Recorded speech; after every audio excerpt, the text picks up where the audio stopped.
Halo, halo Bung Rocky. Akhirnya eh, kita tahu sedikit demi sedikit apa sebenarnya yang dibicarakan antara Ibu Megawati dan Pak Jokowi. Pak Jokowi akhirnya mengakui bahwa kemarin itu mereka memang membicarakan soal Pilpres 2024 dan Pak Jokowi membisiki, bahasanya begitu, membisiki Ibu Megawati soal siapa yang cocok jadi calon presiden dengan Pak Jokowi kemudian menyodorkan data-data lah gitu, angka-angka dan data-data kepada Ibu Megawati. Itu penjelasan Pak Jokowi yang sebenarnya disampaikan terputus-putus, tapi kemudian dirangkai oleh wartawan sampai kesimpulannya seperti itulah.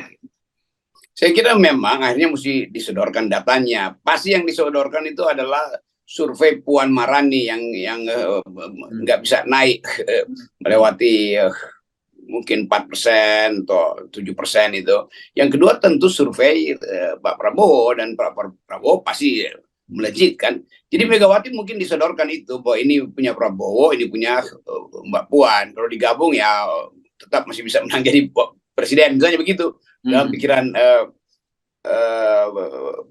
Pak Jokowi. Tapi tentu juga Megawati akan tanya Ganjar seberapa, kan itu intinya kan. Dan Megawati tentu punya data survei sendiri itu.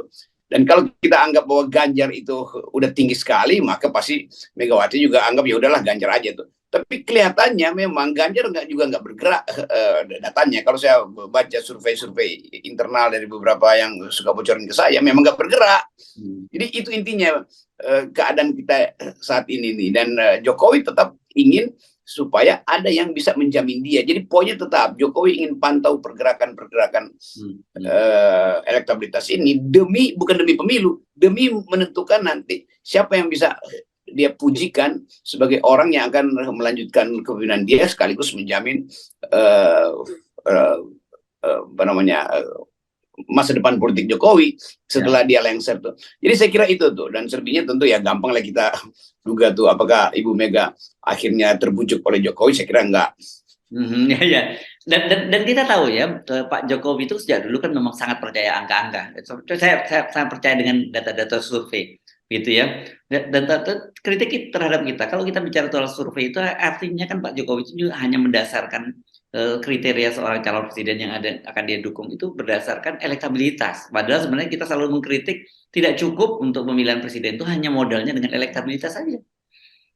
Ya itu yang bahayanya kalau seorang presiden dia panik nggak punya peralatan lalu dia cari aja siapa yang bakal terpilih itu. Iya, seseorang bisa terpilih karena elektabilitas, tetapi untuk mengatur bangsa ini, misalnya seorang terpilih 2024 lalu terjadi perang di Pasifik, terjadi krisis ekonomi dan dibutuhkan seseorang yang mampu menyelesaikan itu karena ini problem di luar Indonesia tuh. Itu memerlukan intelektualitas, bukan sekedar elektabilitas tuh. Nah bagian ini yang nggak bisa dibaca oleh Pak Jokowi karena beliau juga memang terasing dengan isu tentang intelektualitas, isu tentang etikabilitas. Dia cuma peduli tentang lembaga-lembaga survei yang memang diasuh dari awal oleh beliau atau lembaga survei yang datang untuk mendekati dia hanya untuk menyodorkan hasil elektabilitas berdasarkan persepsi atau like and dislike, bukan berdasarkan dua kapasitas lain dari leadership, yaitu intellectuality dan etikability.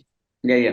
Tetapi satu hal saya kira dengan bahasa Pak Jokowi tadi yang menyatakan dia membisikkan, itu artinya sekarang itu Pak Jokowi menyadari penuh gitu bahwa keputusan untuk mencalonkan presiden itu ada di tangan Ibu Megawati gitu ya. Dan sambil tentu saja Pak Jokowi berusaha kalau bisa bagaimanapun juga tetap bisa menitipkan lah gitu ya aspirasinya melalui orang-orang itu. Syukur-syukur kalau Ibu Megawati bisa terpengaruh oleh apa yang dia berikan masukan tadi itu. Tentu juga Megawati berkejaran dengan waktu dan saya kira juga ada paniknya Ibu Megawati karena kepanikan itu terasa melalui Sekjen PDIP yang menghajar Anies setiap hari itu kan. Oh iya iya betul. Ya. Jadi kita bisa hubungkan aja fenomena itu. Pasti PDIP makin lama makin panik kok suara Puan nggak naik-naik ya. Kan itu intinya kan. Padahal Ibu Mega sebulan 2 bulan lalu memutuskan untuk apapun yang terjadi akan datang dari internal partai dan kita akan kerahkan seluruh kapasitas kita untuk mendorong Mbak Puan. Kan itu yang terbaca di publik melalui ucapan Hasto atau tokoh-tokoh PDIP. Nah sekarang itu nggak bisa diperlihatkan. Sementara Anies mulai melakukan maneuvering di wilayah-wilayah yang kira-kira secara konvensional itu basis dari PDIP, Jawa Timur terutama tuh. Dan ini sebetulnya bikin Hasto kebakaran jenggot tuh. Tapi kita nggak lihat satu keadaan di mana Ibu Mega bisa balikkan suasana itu atau situasi politik ini. Kan pembalikan itu hanya mungkin melalui Ganjar, dan Ibu Mega tetap berhitung Ganjar lebih berbahaya lagi tuh, bisa menang tapi sekaligus PDIP lenyap kan. Jadi soal-soal begituan semacam ini yang membuat sekjen PDIP itu ya dia tidak berpikir lagi untuk menerangkan keadaan, dia bereaksi aja terhadap keadaan. Ya, saya jadi teringat menyebut ini. Iya, dalam beberapa hari ini Hasto sangat aktif menyerang Anies Baswedan, dan tetapi saya kira ini logika yang dia bangun itu nggak tepat, karena dia misalnya menyatakan gitu dengan berkunjung ke Surabaya, Anies tahu sekarang bahwa Surabaya lebih maju dari pemerintah, dari DKI, dan kemudian harusnya kan dia dulu melanjutkan saja programnya Pak Jokowi di Jakarta. Pak Jokowi kan di Jakarta cuma 2,5 tahun, dan nggak boleh dibilang, kalau kita mau fair ya Bung Rocky, kan kalau dibilang berhasil ya itu terlalu hiperbola, terlalu melebih-lebihkan. Kalau dia gagal ya nggak fair juga, karena cuma 2 tahun, 2 tahun setengah lah jadi di Jakarta. Jadi apa yang mau dicontoh kinerja Jokowi di Jakarta? Tetap di kepala Hasto dia mesti bandingkan, dia hendak terangkan bahwa ngapain Anies datang ke Surabaya, seharusnya dia benerin Jakarta aja tuh. Tapi itu udah post factum juga, buat apa lagi itu mau dibandingkan kan? Anies sudah masuk di dalam kategori tiga besar itu, kalau kita sebut hasil survei misalnya. Jadi buat apa Hasto mencegah hal itu? Hasto mungkin lakukan semacam black campaign pada Anies, ya boleh aja tuh. Tetapi cari hal yang masuk akal supaya publik bisa bandingkan, misalnya soal etikabilitas Anies dan etikabilitas Prabowo, etikabilitas Ganjar segala macam. Mungkin itu dia bandingkan. Kalau dia bandingkan prestasi dia dengan Pak Jokowi, dibandingkan gubernur DKI era Jokowi dan era Anies, dua-duanya udah selesai. Jadi buat apa? Ingatan orang nggak ke situ lagi. Ingatan orang adalah ingin melihat siapa yang mampu untuk membuat Indonesia itu bertumbuh lebih cepat, lebih stabil, lebih mampu untuk menghasilkan kepastian ekonomi. Kan itu yang mau dilihat. Ini sebaiknya Hasto lihat variabel itu, bukan variabel masa lalu tuh. Kalau variabel masa lalu banyak betul hal yang mesti kita bongkar dari calon-calon presiden 2024. Saya kira sepakat, kita bagus kalau kemudian katakanlah sekarang PDIP melihat bahwa oke, Anies ini sebagai kompetitor yang paling potensial gitu. Ya harusnya mulai dengan tadi itu yang ada sebut adu gagasan, adu apa, itu jauh lebih bermanfaat buat publik. Apalagi kalau sekarang yang dilakukan dia itu dengan mudah dibatalkan oleh publik. Dia menyatakan di Surabaya sepi, tapi kemudian para netizen tinggal memunculkan video-video ketika Anies disambut luar biasa di bandara, di Masjid Al-Akbar, bahkan termasuk yang di Sampang gitu ya. Nah kemudian tadi soal Jakarta juga langsung langsung bisa dibantah begitu saja. Tapi yang kita tidak ingin, kita inginnya silahkan Hasto mengkritisi Anies, tapi dengan cara yang lebih bermanfaat buat kita semua gitu dalam pertandingan Pilpres 2024 nanti. Ya itu pentingnya. Jadi kita ingin Anies itu dikerjain secara konseptual tuh. Jadi kita tagih tuh, Anies mau bikin apa dengan IKN? Anies mau bikin apa dengan pulau reklamasi? Anies mau bikin apa dengan utang? Anies mau bikin apa dengan potensi perang di Indo-Pasifik misalnya? Kan itu yang mesti kita tagih tuh. Jadi nggak usah terpengaruh bahwa Anies berkunjung ke Surabaya, iya itu berkunjung ya. Prabowo datang ke situ berkunjung juga bisa jadi audiens yang datang ke Anies juga datang ke Prabowo kan, sama aja itu soal semacam itu tuh. Jadi kemampuan Hasto ini untuk melihat celah di dalam rangka pertandingan politik atau duel politik itu nggak ada tuh.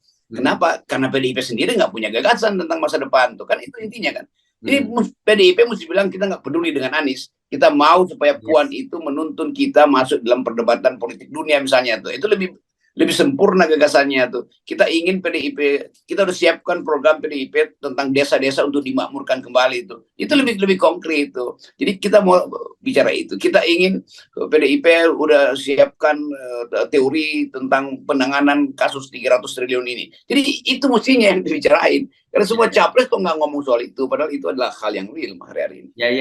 Ya, saya kira kalau narasi-narasi yang dibangun semacam itu ya nggak salah kalau kemudian orang banyak menangkap seperti Anda juga. Loh ini berarti kalau begitu PDIP mulai cemas dong gitu, karena Anies ini kan bagaimana masuk, ini kan dari hotspot lah buat Anies ya sebenarnya, Jawa Timur itu ya. Iya, PDIP cemas padahal dia punya tiket 20%. Anies justru cemas karena dia belum dapat tiket 20%, kan itu intinya kan. Kan 20% artinya paket presiden dan calon presiden. Kalau sampai sekarang Anies nggak punya calon presiden, ya nggak mungkin juga diterima oleh KPU buat mendaftar. Jadi hal-hal teknis itu udahlah, itu nanti belakangan. Kita ingin lihat betul ada debat konseptual, apa yang akan disodorkan oleh calon-calon presiden ini untuk membujuk rakyat percaya bahwa masa depan Indonesia bisa mereka selenggarakan. Itu yang belum terbaca. Termasuk PDIP nggak ada poin. Kalau kita tunggu-tunggu ya isinya cuman ya tunggu aja nanti pada waktunya kalau sudah lengkap semua kami akan ucapkan siapa calon presiden. Ya calon presiden ada tapi gagasan nggak ada tuh kan. Itu konyolnya begitu. Ya, ya. Dan saya kira kalau ini terus ya ini terjadi, saya kira ini pengulangan terus ya dari satu pemilu ke pemilu lain, dan kemudian ya hasilnya seperti sekarang yang kita laksanakan ini. Kira-kira kita penting untuk terus kita suarakan pada publik ya, Bung Rocky, bahwa tidak cukup seperti dikatakan oleh Ibu Megawati itu kan nanti kalau pilih presiden itu ya orang baik seperti Pak Jokowi. Orang baik saja nggak cukup nih ngurus negara ini. Apalagi orang yang tidak punya kemampuan dan tidak baik, lebih parah lagi kan. Itu pentingnya kita lihat lagi perkembangan dunia, bahwa ada kerusakan ekonomi, bank bangkrut di California, di Amerika, beberapa lembaga keuangan juga mulai dianggap sebagai memanipulasi laporan keuangan.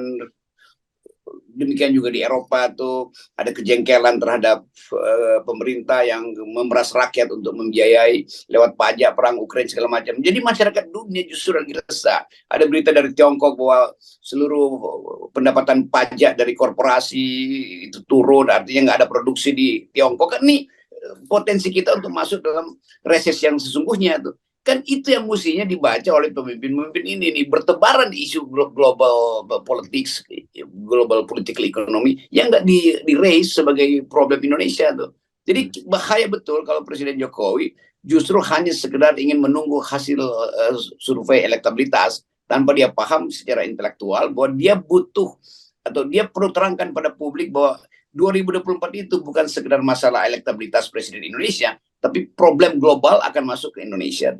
Ya, saya kira kita penting ya, Bung Rocky, menyodorkan proposal gitu ya untuk para mereka yang akan berlaga pada Pilpres 2024. Dimulai dari sekarang, saya kira ada isu-isu global dan isu lokal. Dan isu lokal yang sekarang tentu saja menarik soal 349 triliun ternyata angkanya yang disebut itu.